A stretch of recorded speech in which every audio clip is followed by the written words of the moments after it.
Hello friends, मेरा नाम है Lakshya Sagar. So today I am start a very beautiful सा चैप्टर जिसका नाम है इंट्रोडक्शन टू इन्वेंट्री मैनेजमेंट। तो आज हम आप सभी के सामने इंट्रोडक्शन टू इन्वेंट्री मैनेजमेंट, जो कि हमारा यूनिट 1 का चैप्टर है हमारे ऑपरेशन रिसर्च सब्जेक्ट का, जो कि BSc mathematical science course Delhi university के अंदर बच्चों को पढ़ाया जाता है। सेमेस्टर 3 का ये पहला यूनिट है। तो आज हम इसी के बारे में डिस्कस करेंगे और इसी के बारे में पढ़ेंगे। तो आइए स्टार्ट करते हैं। बहुत ही कम टाइम लेते हुए स्टार्ट करते हैं। चलो स्टार्ट। तो सबसे पहली बात आती है कि इंट्रोडक्शन टू इन्वेंट्री मैनेजमेंट। हम किसका इंट्रोडक्शन दे रहे हैं? इन्वेंट्री मैनेजमेंट का इंट्रोडक्शन दे रहे हैं। तो इन्वेंट्री मैनेजमेंट क्या होती है और ये क्यों करी जाती है, इसके बारे में पहले हम जानेंगे अच्छे से, और फिर ये इसके बारे में जो भी इसके टाइप्स वगैरह और भी इसके अंदर की जितनी भी जानकारियां हैं उन सभी को कलेक्ट करेंगे। और जो इस पे न्यूमेरिकल्स क्वेश्चंस लाइक एंड जितने भी इसके अंदर मॉडल्स वगैरह है वो सारी चीज़ें आज डिस्कस हो जाएगी इस वीडियो में। तो आइए स्टार्ट करते हैं। जितना होगा उतना हो जाएगा। तो ये हमारा लेक्चर 1 भी हो सकता है। ओके, चलो स्टार्ट करते हैं। या क्या पता हो आज ही कंप्लीट हो गया तो पूरा 1 शॉट ही इसी वीडियो में कंप्लीट हो जाएगा। आइए, तो इंट्रोडक्शन टू इन्वेंट्री मैनेजमेंट, जो मेरे नोट्स हैं मैं एक बार इनको ले लेता हूँ जिससे मैं पढ़ने में और पढ़ाने में आसानी होगी। तो इंट्रोडक्शन टू इन्वेंट्री मैनेजमेंट, तो देखो क्या लिख रहा है। सबसे पहली बात है, इन्वेंट्री मैनेजमेंट का मतलब होता है एक ऑर्गेनाइजेशन के पास जितना स्टॉक माल है, जैसे कि raw material, work in progress, goods and finished goods, उनका सही तरीके से कंट्रोल एंड मैनेज करना। अच्छा, बड़ा सिंपल है। इसका मतलब है कि गुड्स गुड्स क्या होते हैं? गुड्स होते हैं, तो बात कर रहे थे हम गुड्स की। तो गुड्स वगैरह के बारे में हमने जाना। कोई भी स्टॉक या माल जो होता है ना, जैसे कि एक तरीके से आपने देखा होगा, एग्जाम्पल लिया जाए तो गड़ा इलेक्ट्रॉनिक्स, जेठालाल वाला तारक मेहता का उल्टा चश्मा। तो उसके अंदर हमने देखा होगा एक उसकी दुकान होती थी और उसके दुकान के साइड में ही उसका एक गोडाउन भी होता था, जिसके अंदर क्या करता था, वो अपने माल को स्टॉक करके रखता था कि अगर कोई भी आदमी आया, उससे मांगा कि भाई आपकी दुकान पे वाला चीज़ अवेलेबल है, तो वो उस माल को तुरंत निकाल के जितना भी उसको चाहिए, 100 टीवी, 10 टीवी, जितने भी टीवी या फ्रिज वगैरह जो भी इलेक्ट्रॉनिक आइटम है, उसका जितना भी लोग बोलते हैं कि इतनी ज़रूरत है, तो उसके हिसाब से वो उन्हें निकाल के तुरंत दे दे। तो वो क्या करता था, स्टॉक में रखता था। तो वो क्या करता था, अपनी इन सारी चीज़ों को, बिजनेस कर रहा था ना वो, तो वो मैनेज करके रखता था। तो उसी मैनेजमेंट को हमने इन्वेंट्री मैनेजमेंट बोला है। तो उससे हम समझ सकते हैं कि कोई भी इन्वेंट्री, इन्वेंट्री मतलब आइटम, गुड्स एंड आइटम्स को इन्वेंट्री कहते हैं। उसको मैनेज करने के तरीके को हम कहते हैं इन्वेंट्री मैनेजमेंट। सिंपल, समझ में आ गया होगा। आइए आगे चलते हैं। आगे इसमें लिख रहा है सिंपल मीनिंग। इन्वेंट्री मैनेजमेंट एक प्रोसेस है जिसमें जिसमें कंपनी अपने माल को इस तरह मैनेज करती है कि कस्टमर की डिमांड भी पूरी हो जाए और एक्स्ट्रा स्टॉक या लॉस भी ना हो। समझ रहे हो? मतलब ऐसी इस तरीके से मैनेज कर रखी है कंपनी ने कि कस्टमर की जो डिमांड है कि हमें इतनी आइटम चाहिए, तो वो पूरी हो जाए, और मतलब कंपनी का जो है वो लॉस भी ना हो, है ना। कि जितना उसने सामान मंगाया है वो सामान बिक नहीं रहा, या एक्स्ट्रा सामान मंगा लिया, लिमिटेड सामान है और लिमिटेड सामान को उसने स्टॉक करके रखा हुआ है, और जितना सामने वाला बंदा मांगेगा उतना वो निकाल के उस सामान में से उसको दे देगा। तो ये होता है इन्वेंट्री मैनेजमेंट। तो इन्वेंट्री मैनेजमेंट के अंदर यही लिखा है, मैंने भी यही लिखा है, आप भी यही समझो, ठीक है। अब बाकी आते हैं मेन ऑब्जेक्टिव। इसका मेन उद्देश्य क्या होता है, मेन ऑब्जेक्टिव क्या है? तो आइए मेन ऑब्जेक्टिव के बारे में जानते हैं। इसका राइट क्वांटिटी मेंटेन करना, ठीक है। मतलब राइट क्वांटिटी, जो क्वांटिटी है उसको राइट तरीके से मेंटेन करना, ना ज़्यादा स्टॉक हो ना कम। मतलब ना स्टॉक ज़्यादा होना चाहिए, हद से ज़्यादा भी स्टॉक नहीं होना चाहिए, और ना स्टॉक कम होना चाहिए। स्टॉक एक क्या होता है, लिमिटेड उसमें होना चाहिए कि मतलब इतना स्टॉक है तो इतना ही स्टॉक रहे, ना इससे ज़्यादा आगे जाए ना इससे ज़्यादा पीछे जाए, बस इतना। राइट टाइम पर अवेलेबल करवाना।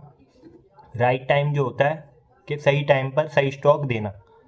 अगर आपके पास कोई आदमी आया, कस्टमर आया, आपसे बोला कि भाई आपके पास 10 किलो चीनी है, आपने बताया कि नहीं है, तो आपका क्या होगा, लॉस होगा, क्योंकि कस्टमर वापस जा रहे हैं।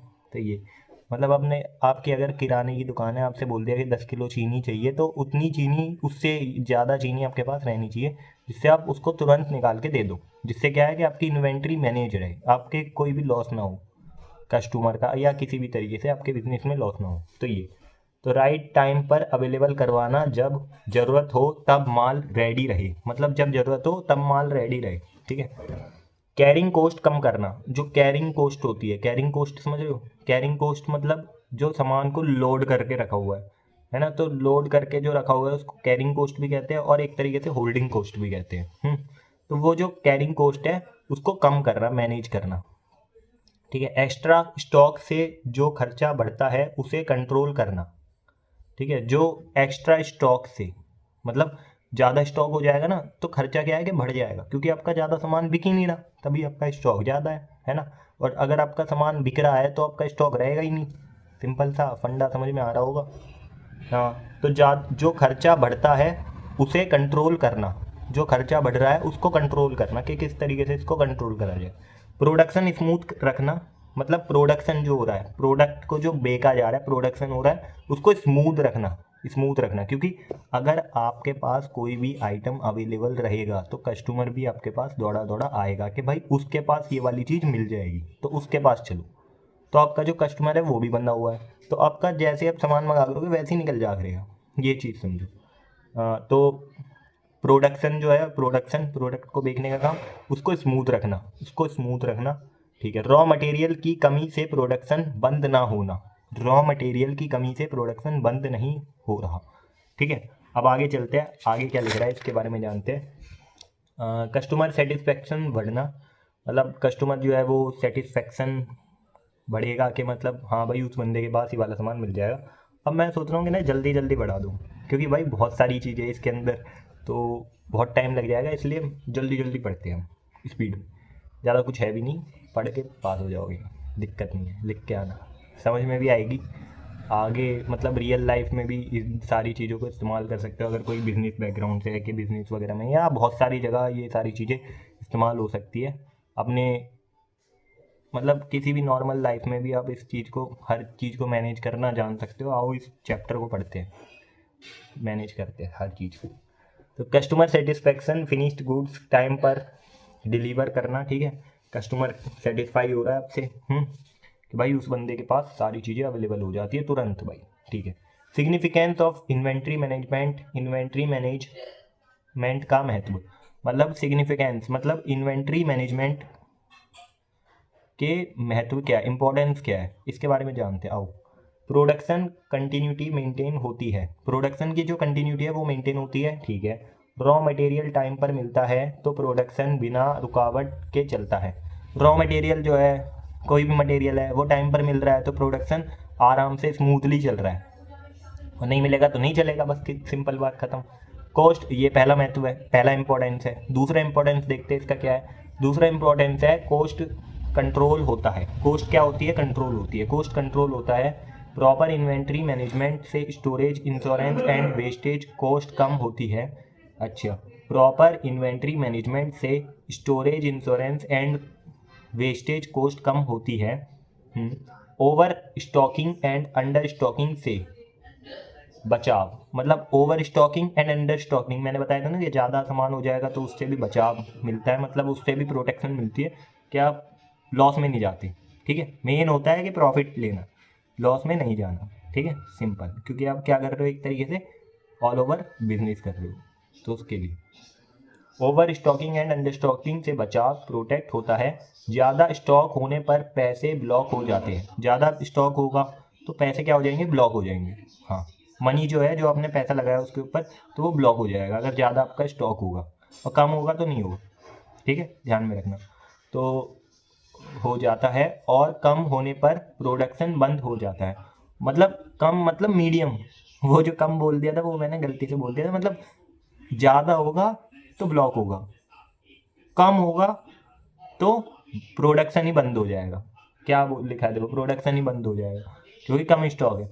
और अगर मीडियम रहेगा, मतलब ना कम ना ज़्यादा, तो प्रोडक्शन स्मूथली चलता रहेगा। ना ज़्यादा स्टॉक होना चाहिए जिससे मतलब मनी ब्लॉक हो जाए, पैसे ब्लॉक हो जाए, और ना कम स्टॉक होना चाहिए जिससे प्रोडक्शन ही क्या हो जाए, बंद हो जाए, ऐसा भी नहीं होना चाहिए। तो मीडियम रहना चाहिए, हर चीज़ क्या रहनी चाहिए, मीडियम रहनी चाहिए। अब सुनो, efficient utilization of resource, available stock का बेस्ट यूज होता है और रिसोर्स वेस्ट नहीं होती। अच्छा, अवेलेबल स्टॉक का बेस्ट यूज होता है और रिसोर्स वेस्ट नहीं होती, ठीक है। प्रॉफिटेबिलिटी, अच्छा प्रॉफिटेबिलिटी बढ़ जाती है, मतलब प्रॉफिट जो होता है हमारा वो बढ़ जाता है, प्रॉफिट ज़्यादा कमाते हैं हम। कम कॉस्ट एंड एफिशिएंट ऑपरेशन से प्रॉफिट इंक्रीज होता है, कम कॉस्ट लगती है और एफिशिएंट ऑपरेशन से प्रॉफिट इंक्रीज होता है। कस्टमर सेटिस्फेक्शन बढ़ती है, कस्टमर भी आप पे विश्वास ज़्यादा करता है और आपके ही पास लौट के आता है दोबारा कि भाई उस बंदे के पास मिलता है सामान तो मैं उसके पास जाऊंगा, आपके परमानेंट कस्टमर भी बन जाते हैं, जिससे आपकी दुकान का ही प्रोडक्ट बिकेगा और आप प्रॉफिट की तरफ जाएंगे, ऊपर की तरफ जाएंगे। कस्टमर सेटिस्फेक्शन बढ़ता है, प्रोडक्ट हमेशा अवेलेबल रहता है जिससे डिमांड तुरंत पूरी होती है। सिंपल एग्जाम्पल ले लेते हैं, एग्जाम्पल के तौर पे हम ले सकते हैं, जैसे कि अगर एक कार कंपनी है, ठीक है, मैंने यहाँ नोट्स है तो मैं उनको देख देख के आपको बता रहा हूँ, ठीक है, कोई दिक्कत नहीं है, जो भी आपके सामने है। आइए, तो अगर एक कार मैन्युफैक्चरिंग कंपनी को टायर और इंजन टाइम पर मिलते रहे तो बिना डिले करे वो कार बना सकते हैं, ठीक है, वो कार को ठीक है बना सकते हैं, ठीक है। अगर इन्वेंट्री मैनेज नहीं होगी तो रॉ मटेरियल की कमी से प्रोडक्शन बंद हो सकता है और नुकसान लॉस हो जाएगा, ठीक है। अगर कंपनी मतलब अगर इन्वेंट्री जो है वो मैनेज नहीं होगी तो रॉ मटेरियल से प्रोडक्शन की कमी हो जाएगी और जो कमी होने की वजह से प्रोडक्शन की कमी हो जाएगी और जो कंपनी है वो बंद भी हो सकती है एक तरीके से, बंद हो सकता है या प्रोडक्शन बंद हो सकता है, ठीक है। और नुकसान लॉस हो जाएगा, मतलब लॉस में जाएगी कंपनी, क्या करेगी, लॉस में जाएगी। तो लॉस से बचने के लिए प्रोडक्ट को स्मूथ रखना है, ठीक है, स्मूथली रखना है, ठीक। आइए और आगे जानते हैं, आगे है different types of cost in inventory system. अच्छा, इन डिफरेंट टाइप है ये कॉस्ट के इन्वेंट्री सिस्टम के अंदर। Mainly 4 types of inventory cost, mainly जो है वो 4 टाइप के इन्वेंट्री कॉस्ट होते हैं। सबसे पहला है ऑर्डरिंग कॉस्ट, फिर दूसरा है हमारा, पहले हम इन चारों के बारे में बात कर लेते हैं। पहला ऑर्डरिंग कॉस्ट जिसका बारे में अभी हम डिटेल में बताएंगे, फिर दूसरा है कैरिंग कॉस्ट जिसको हम होल्डिंग कॉस्ट भी कहते हैं, तीसरी है हमारी शॉर्टेज कॉस्ट है, और चौथी जो है वो है हमारी सेटअप कॉस्ट। चौथी क्या है, setup cost. Ordering cost, holding cost, और तीसरी है शॉर्टेज कॉस्ट, और चौथी क्या है, सेटअप कॉस्ट। चौथी है सेटअप कॉस्ट। आइए चारों के बारे में डिटेल में पढ़ते हैं। अब आइए स्टार्ट करते हैं। तो सबसे पहले हमारा क्या है, ऑर्डरिंग कॉस्ट, जो कॉस्ट हमारे ऑर्डर करते वक्त लगती है। तो देखो, ऑर्डर लगाने का खर्चा, मतलब ऑर्डर को लगाने का खर्चा है ना, ये वो कॉस्ट होती है जो जब भी कंपनी कोई ऑर्डर प्लेस करती है, जब भी कोई कंपनी ऑर्डर प्लेस करती है उसकी जगह पर जो वो ऑर्डर है उसको पहुंचा रही है ना, तो ट्रांसपोर्टेशन वगैरह, ट्रांसपोर्ट की इन सारी चीज़ों का खर्चा आते हैं, तो मतलब उसको हम किस में रखते हैं, ऑर्डरिंग कॉस्ट में रखते हैं कि वो ऑर्डरिंग कॉस्ट है, ठीक है। तो सामान सप्लाई करते वक्त जो कॉस्ट आती है, ये वो कॉस्ट होती है जो जब भी कंपनी कोई ऑर्डर प्लेस करती है रॉ मटेरियल या गुड्स खरीदने के लिए तब आती है। एग्जाम्पल, परचेज ऑर्डर बनाने का खर्चा, मतलब खरीद कर और ऑर्डर बनाने का खर्चा है ना, मतलब कोई भी आइटम खरीद लिया फिर अब उसका ऑर्डर बनाया हमने कि भाई वहाँ पर सप्लाई करना है, यहाँ सप्लाई करना है, उसके देना है, इसके देना है, तो वो वहाँ जा जाकर सप्लाई वगैरह करना है तो उसका खर्चा आएगा। सप्लायर से कम्युनिकेशन कॉस्ट, ट्रांसपोर्टेशन चार्जेस जो मैंने बताया था अभी ऊपर ही, रिसीविंग और इंस्पेक्शन कॉस्ट। एग्जाम्पल्स, अगर एक कंपनी हर महीने सप्लायर से माल मैंने मंगवाती है तो हर ऑर्डर पर थोड़ा खर्चा होता है, डॉक्यूमेंट डिलीवरी पर थोड़ा खर्चा होता है, document delivery checking etcetera. Sorry गलत पढ़ दिया एग्जाम्पल, एक बार देखो फिर से पढ़ लेता हूँ, जल्दी जल्दी पढ़ूंगा। अगर एक कंपनी हर महीने सप्लायर से माल मंगवाती है तो हर ऑर्डर पर थोड़ा खर्चा होता है, डॉक्यूमेंट डिलीवरी चेकिंग एक्सेट्रा, ये ही ऑर्डरिंग कॉस्ट है। ये क्या है, ऑर्डरिंग कॉस्ट, इसके अलावा और कुछ नहीं है ऑर्डरिंग कॉस्ट के अंदर बस। आगे चलते हैं, आगे हमारी कैरिंग कॉस्ट जिसको हम होल्डिंग कॉस्ट भी कहते हैं और कैरिंग कॉस्ट भी कहते हैं। तो होल्डिंग कॉस्ट के बारे में पढ़ते हैं। माल स्टोर करने का खर्चा, माल को जो स्टोर करके रखा हुआ है अपने गोडाउन वगैरह में, किसी भी कंपनी या उसमें गोडाउन में, तो उसका भी तो खर्चा आएगा भाई, उसका भी खर्चा आएगा, क्योंकि अगर आपका बिक जाएगा सामान तो नहीं आएगा, मतलब कम खर्चा आएगा, और नहीं बिका तो उसका भी खर्चा होगा, खर्चा तो आता ही है। ये वो कॉस्ट होती है जो इन्वेंट्री को स्टोर करके रखने में लगती है। अच्छा, स्टोर करके रखने में लगती है। जितना ज़्यादा स्टॉक रखा जाएगा, उतने ज़्यादा कैरिंग कॉस्ट बढ़ेगी, सिंपल। एग्जाम्पल है rent of warehouse, godown का किराया। Insurance cost, depreciation of storage equipment. Obsolescence, माल पुराना या ख़राब हो जाना। ऑब्सोलेंस मतलब माल को पुराना, या जो आइटम है वो पुराना हो गया या ख़राब हो गया, तो वो भी आपका ही नुकसान है, कंपनी का ही नुकसान है। तो एग्जांपल, अगर एक कंपनी के पास ज़्यादा माल स्टोर है तो उसको वेयर हाउस रेंट और मेंटेनेंस कॉस्ट देनी पड़ती है, ये कैरिंग कॉस्ट होती है। ये मैंने खुद बनाया नोट्स, हैंड रिटन नोट्स है। ये नहीं क्या बाबाजी कर रहा हूँ ना, ये खुद के बनाए हुए नोट्स है जिनको मैं बता रहा हूँ। शॉर्टेज कॉस्ट, और अब तीसरी जो कॉस्ट है उसके बारे में पढ़ते हैं, वो है shortage cost. Stock out cost, stock खत्म होने का खर्चा। इसका मतलब समझ लो कोई भी आइटम है,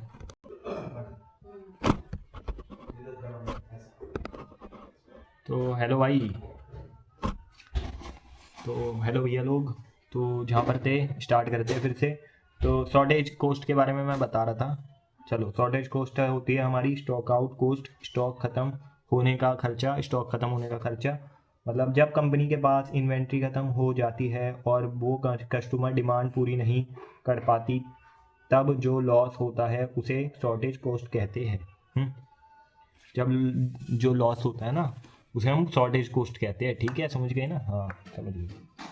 examples, production delay cost, customer goodwills loss, urgent purchasing at high cost, loss of sales. मतलब इन सारी चीज़ों में दिक्कत आ जाती है कि सेल्स में जो सेल है उसमें लॉस हो जाएगा, और आपका अर्जेंट परचेसिंग नहीं होगा, मतलब कोई भी आपका आइटम जल्दी से खरीदेगा नहीं, आपके ऊपर सेटिस्फेक्शन कम हो जाएगा कस्टमर्स का, पब्लिक का, कस्टमर्स का।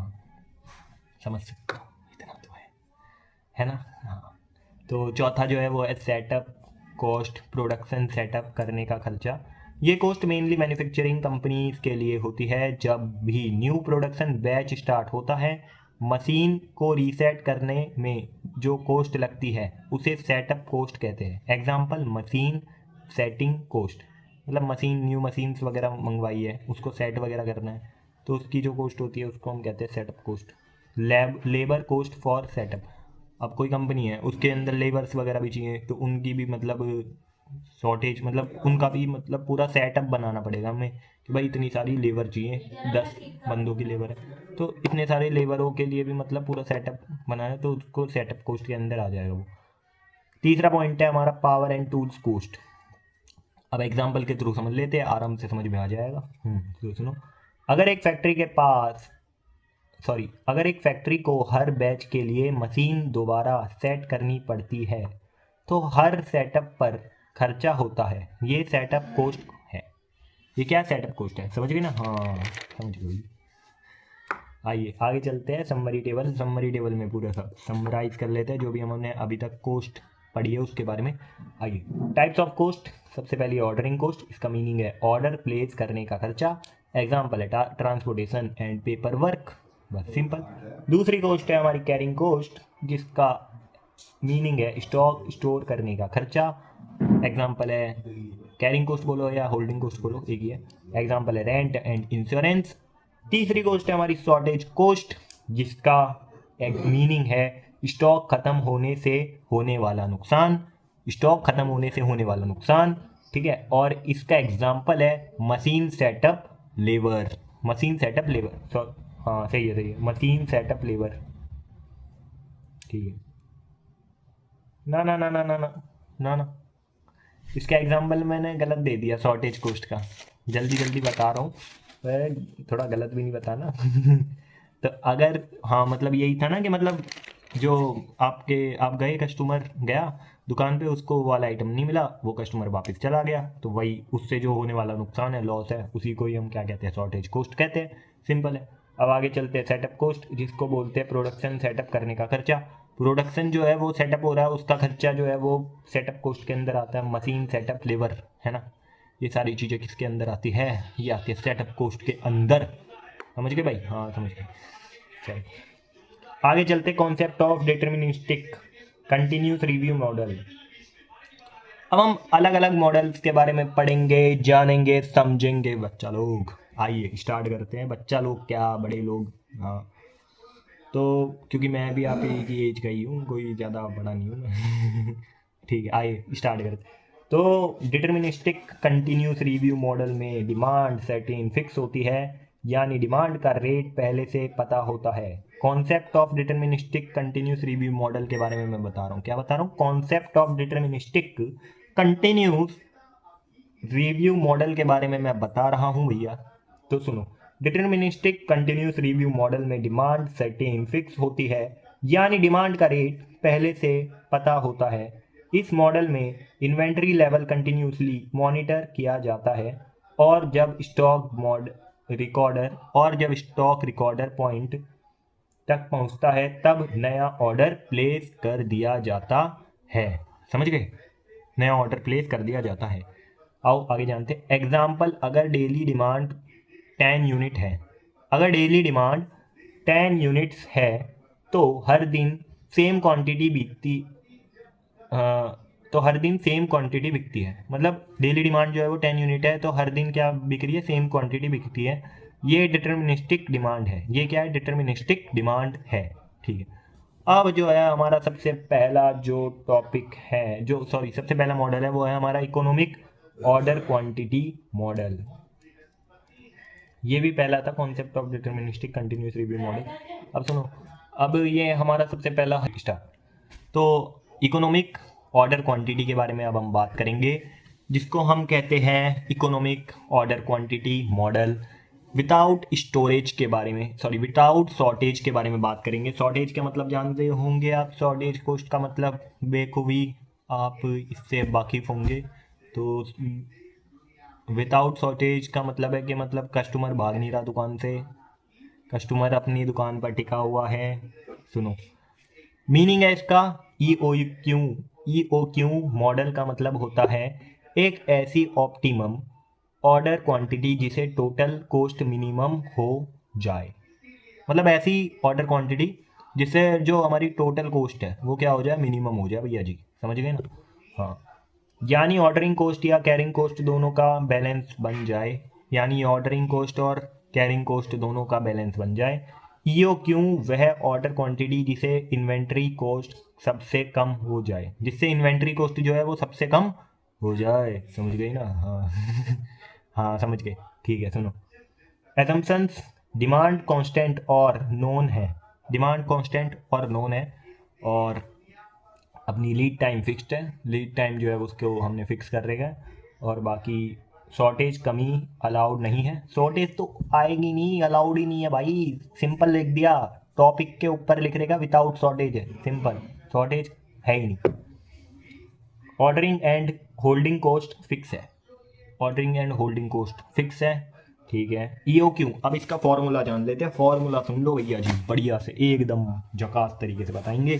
फॉर्मूला होता है हमारा सिंपल सा, क्या होता है? EOQ is equal to √2DS/C। क्या मैं एक बार दिखा दूं क्या? अरे देख लो, लो भैया जी, देखो देखो, ये जो दिख रहा है ना, ये जो फॉर्मूला है, नहीं ऐसे नहीं दिखेगा आपको, आई थिंक ऐसे भी आपको उल्टा ही दिखेगा। ओहो ओहो ओहो, ये तो नहीं दिख रहा। कोई दिक्कत नहीं है, हम एक तरीका लाएंगे, रिवॉल्यूशन लाते हैं। तो रिवॉल्यूशन ये होगा कि हम ना उसको बताएंगे। अब बस अपने उसमें नोट डाउन कर दो, बाकी मैं नोट्स तो चिपका दूंगा, PDF बना के राइट कर दूंगा। चलो आगे चलते हैं। EOQ is equal to under root में 2DS/C। तो यहाँ पर जो है EOQ का फॉर्मूला जो है इकोनॉमिक ऑर्डरिंग कॉस्ट का, वो सॉरी ऑर्डरिंग क्वांटिटी का फॉर्मूला जो है वो है अंडर रूट में 2ds बाई सी। अब यहाँ पर देख लेते हैं डी क्या है, एस क्या है और सी क्या है। अब सुनो, डी जो है यहाँ पर वो है एनुअल डिमांड, यूनिट्स या पर ईयर, ठीक है, यूनिट्स पर ईयर, पूरे साल की एनुअल डिमांड। एस जो है वो है हमारी ordering cost production, ordering cost per order, sorry ordering cost per order, उसको हमने किससे डिनोट कर रहेगा, एस से डिनोट कर रहेगा, सिंपल। अब हमारी बात आती है सी की, तो सी है हमारा, सी है carrying cost, sorry carrying holding cost per unit per year, carrying holding cost per unit per year. तो सिंपल फॉर्मूला बन गया हमारा E O Q is equal to under root में 2ds बाय सी बना देंगे। तो E O Q is equal to under root में 2ds by C, simple formula हो गया हमारा, समझ में आ गया होगा आप सभी को। आइए स्टार्ट करते हैं। टोटल कोस्ट निकालने का तरीका होता है टीसी से, टीटी नहीं टीसी।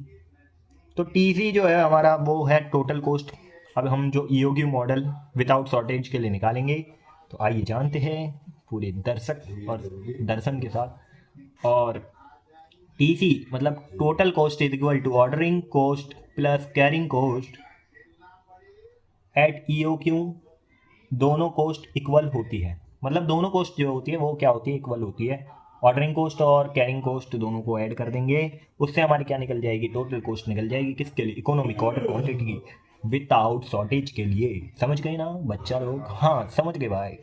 चलो आगे चलते हैं। एग्जाम्पल लिया है, एग्जाम्पल में एक न्यूमेरिकल सॉल्व करके दिखाया है, जिसमें हमें अगर एक कंपनी के एनुअल डिमांड डी जो दे रखी है 2400 यूनिट दे रखी है, और ऑर्डरिंग कोस्ट एस जो कि हमें दे रखी है 200 पर ऑर्डर दे रखी है, कैरिंग कोस्ट जो है सी से डिनोट करा है ना, तो वो हमें 4 रुपीज़ पर यूनिट पर ईयर दे रखा है। तो हम ई ओ क्यू का जो फॉर्मूला है under root 2ds by Q करके जो फॉर्मूला है उसका इस्तेमाल करके हम उसका आंसर निकालेंगे ई ओ क्यू का।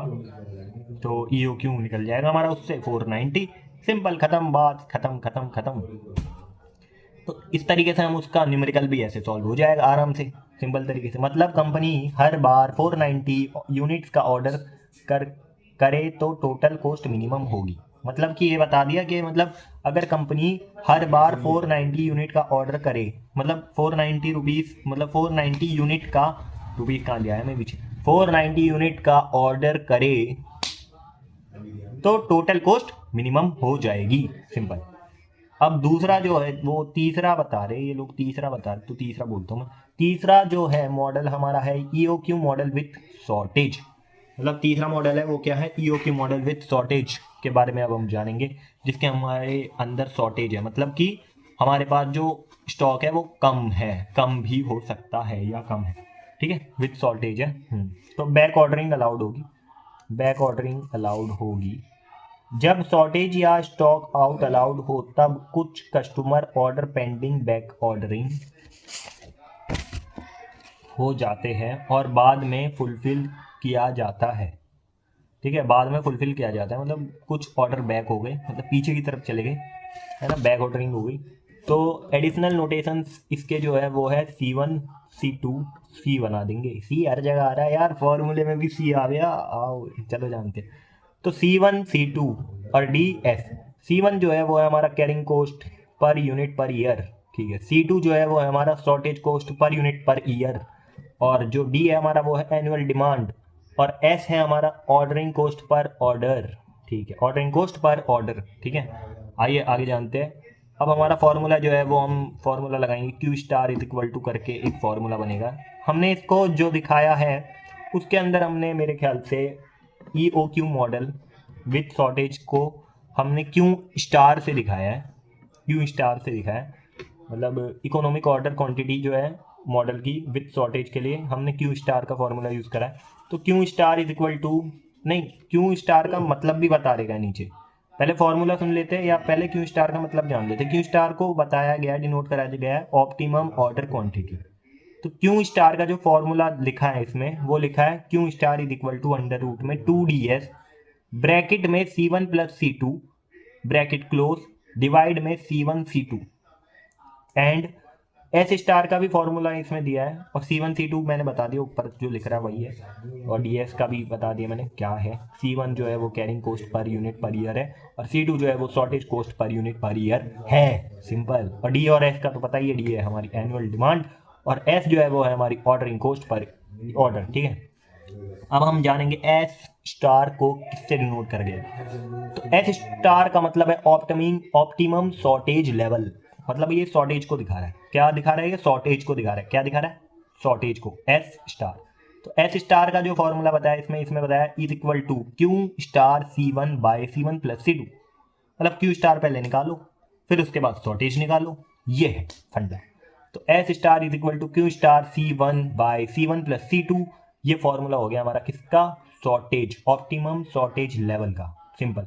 टोटल एनुअल कोस्ट, अब टोटल एनुअल कोस्ट के बारे में हम जानेंगे, आइए स्टार्ट करते हैं। तो TC is equal to D by Q S plus C1 Q minus S का होल स्क्वायर बाई 2Q, और plus C2 S square by 2Q, ये इसका सिंपल टोटल एनुअल कोस्ट निकालने का भी ये फॉर्मूला हो गया। टोटल कोस्ट का उसका भी फॉर्मूला बताया था विथ शॉर्टेज वाले का, और ये विदाउट शॉर्टेज वाले का, सॉरी विदाउट शॉर्टेज वाले का भी टोटल कोस्ट और उसका सिंपल फॉर्मूला बताया था UQ का। इसमें भी without shortage, sorry with shortage में भी यही सब होगा, सेम है पिछला भी और ये वाला भी। तो इसमें भी हमने एक एग्जांपल के थ्रू पहले इसका एक क्वेश्चन न्यूमेरिकल सॉल्व कर रखा है, आइए जानते हैं, उसको भी जान लेते हैं। तो इसमें क्या है कि हमें डिमांड दे रखी है, डी दे रखा है।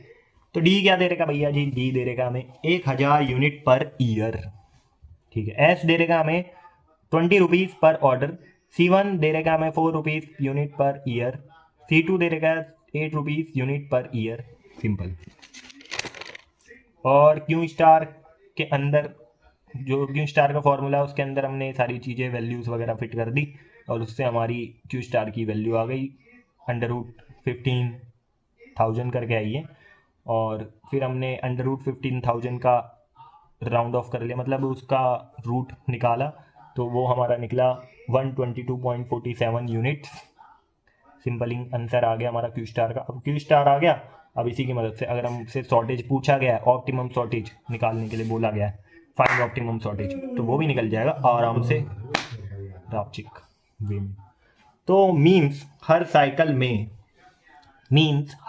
में 40.82 यूनिट्स तक शॉर्टेज अलाउ करनी चाहिए, और टोटल ऑर्डर क्वांटिटी तो है 122.47 यूनिट्स रखनी चाहिए।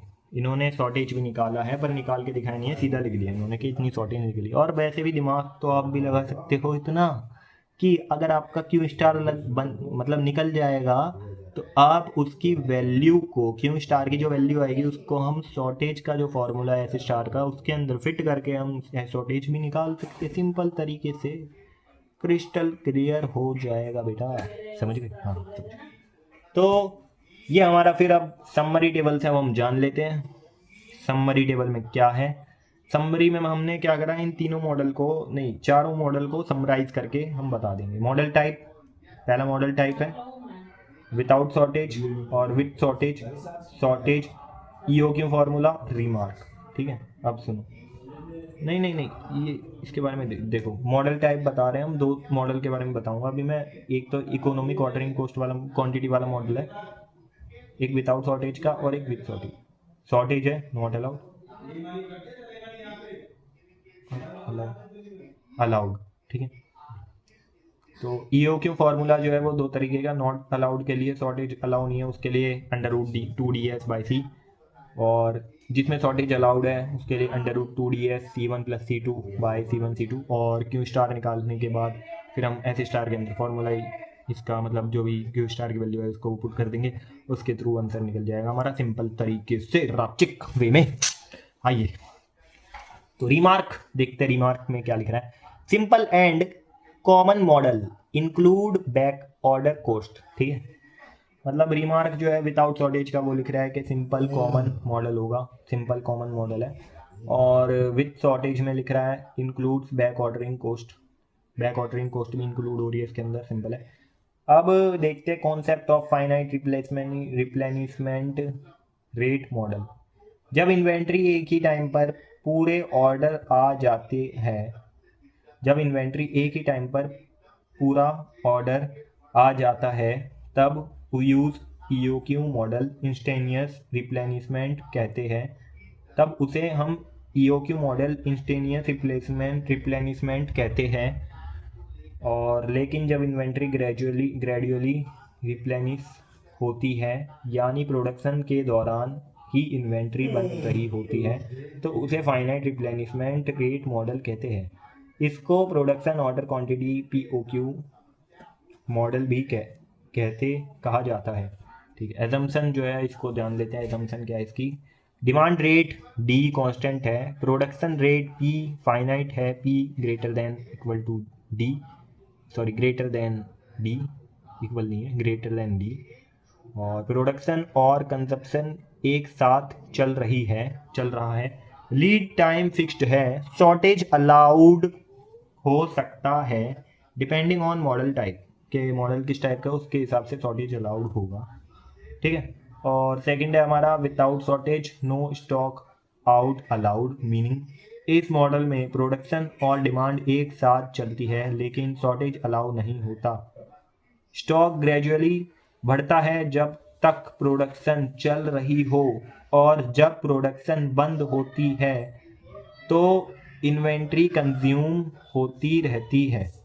फॉर्मूला इसका सिंपल सा, Q star is equal to 2D under root में 2DS बाई C ब्रैकेट में 1 - D by P bracket close. अब यहाँ पर वेयर मतलब हम इन सारे जो नोटेशंस है इसके मीनिंग्स बता रहे कि कौन सा अल्फ़ाबेट किसको डिनोट कर रहा है। तो D हमारा सबसे पहले डिमांड रेट को बता रहा है यूनिट्स पर ईयर। S जो है वो हमारा बता रहा है सेटअप और ordering cost per setup. C हमारा carrying cost per unit per year. P हमारा production rate unit per year को बता रहा है। मैक्सिमम इन्वेंट्री लेवल के बारे में अब हम जानेंगे। I max is equal to Q star 1 bracket में 1 - D by P bracket close. Total annual cost को हम निकाल सकते हैं। I max का मतलब है इन्वेंट्री लेवल, मैक्सिमम इन्वेंट्री, समझ रहे हो? हाँ, टोटल एनुअल कॉस्ट को हम निकाल सकते हैं इसके अंदर, वो निकालेंगे TAC शॉर्ट फॉर्म में लिख दिया is equal to DS by Q plus I max C by 2, simple खत्म। अब एग्जाम्पल ले लिया, इसमें एग्जाम्पल ले रखा है जिसमें डिमांड दे रखी है D से डिनोट करके SCP तीनों चीज़ें दे रखी है, चारों चीज़ें। तो D दे रखा है हमारे को 5000 यूनिट्स पर ईयर, S दे रखा है 200 रुपीज़ पर सेटअप, C दे रखा है 5 रुपीज़ पर यूनिट पर ईयर, P दे रखा है 20,000 units per year. Then Q star के अंदर ये सारी चीज़ें फिट कर देंगे और Q स्टार के वैल्यू निकाल देंगे भैया जो। ठीक है, तो वो समथिंग आएगी हमारी 730 यूनिट्स के अप्रॉक्स में 730 आएगी। ठीक है, अंडर रूट निकाल के, तो ऑप्टिमम प्रोडक्शन लॉट साइज हो जाएगा वो 730 units with plan shortage back ordering allowed, with plan shortage back ordering allowed. इस मॉडल में शॉर्टेज कमी अलाउ होती है, यानी कुछ डिमांड टेम्परेली डिले होते हैं और बाद में फुलफिल की जाती है। फॉर्मूला है इसका, फॉर्मूला है हमारा इसका विथ प्लान शॉर्टेज है, मतलब प्लान्ड है कि शॉर्टेज होना, प्लानिंग है, पहले से ही प्लानिंग है। ठीक है जी, अब जानते इसको नोट्स को पढ़ना कैसे, मैं एक बात बता दे दूँ, छोटी सी बात हो जाएगी कि ना, देखो मैंने ये नोट्स का जो है वो PDF बना के आपके ग्रुप में, मतलब सॉरी डिस्क्रिप्शन में डाल दूंगा, ग्रुप क्या बोल दिया मैं, तो डिस्क्रिप्शन में डाल दूंगा इसका PDF बना के। मैं यहाँ से बोल रहा हूँ जो बोल रहा हूँ, आप क्या करना, आप उस PDF को बस अपने फ़ोन में खोल लेना, फ़ोन में वो PDF खोल लेना और बस पढ़ना स्टार्ट करना, मज़ा आ जाएगा। या उसका प्रिंट आउट निकलवा लेना, प्रिंट आउट निकलवा लो, 3-4 पेज का है भाई, कितने लगेंगे, 10 रुपये में निकल जाएंगे 5 पेज आराम से, लेक्चर 1 के तो आराम से निकल जाएंगे। कितने पेज है ये बार गिन लेते हैं, बता देते हैं आपको, 1 2 3 4 5 6 8 9 10 11 12 13 पेज है, आराम से निकल जाएंगे 13 पेज आराम से। या दूसरे फ़ोन में PDF खोल लेना, इसमें पढ़ लेना जो मैं बता रहा हूँ वीडियो के अंदर, वही सारी चीज़ें। तो विथ प्लान शॉर्टेज के बारे में जान लेते हैं, या फिर बिना फ़ोटो देखे भी आप समझ सकते हो आराम से, समझ में तो आ रहा होगा, जितनी मैंने थ्योरी तो कंप्लीट करा दिया ऑल ओवर, और वैसे भी यूनिवर्सिटी का एग्ज़ाम है, ज़्यादातर तो थ्योरी लिखने के लिए आएगी, आएगी, दे रखे हैं सेमेस्टर 1 और सेमेस्टर 2। आइए, इस मॉडल में शॉर्टेज कमी अलाउ होती है, यानी कुछ डिमांड टेम्परेली डिले होती है और बाद में फुलफिल की जाती है। फॉर्मूला है क्यू स्टार 2d√2ds ब्रैकेट में C1 plus C2 divide C1 C3 bracket में 1 माइनस D/P ब्रैकेट क्लोज। अब इसी में एंड एस स्टार की वैल्यू निकाल दी इसी के थ्रू, फार्मूला यही लगा दिया क्यू स्टार C1 1 ब्रैकेट में 1 minus D/P bracket close divide में C1 plus C2 where C1 और C2 क्या है और एस स्टार क्या है। देखो, C1 है हमारा carrying cost per unit per year, C2 है हमारा shortage cost per unit per year, S star है हमारा शॉर्टेज क्वांटिटी। ठीक है, और टोटल कोस्ट हम निकाल देंगे इसको फॉर्मूले से, TAC is equal to D/Q multiply S plus C1 I max का होल स्क्वायर डिवाइड में 2Q bracket 1 minus D/P bracket close plus C2 S star का होल स्क्वायर डिवाइड में 2Q bracket 1 minus D/P bracket close integration. ये formula है total cost निकालने का, ठीक है ना, सिंपल। अब दूसरा टॉपिक है, ये लास्ट टॉपिक है लेक्चर 1 का, तो ये है इंटरप्रिटेशन। जब C2 शॉर्टेज कोस्ट बहुत ज़्यादा होता है, शॉर्टेज अवॉइड होती है। ठीक है, जब शॉर्टेज अवॉइड होता है, जब C1 होल्डिंग कोस्ट ज़्यादा होता है, कंपनी थोड़ा शॉर्टेज प्लान करती है। बस इतना ज़्यादा, मतलब हमने इंटीग्रेशन कर दिया, मतलब सब कर दिया।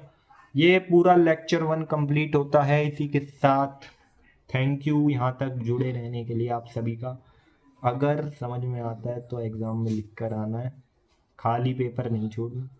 जितनी भी थ्योरी थी हमने इस वीडियो के अंदर कंप्लीट कर दी है लेक्चर 1 की। थोड़ा सा और है इस यूनिट में, क्योंकि यूनिट भी हमारी 18 घंटे की है। सिलेबस में लिख रहा है साइड में कि 18 घंटे में कंप्लीट होगी।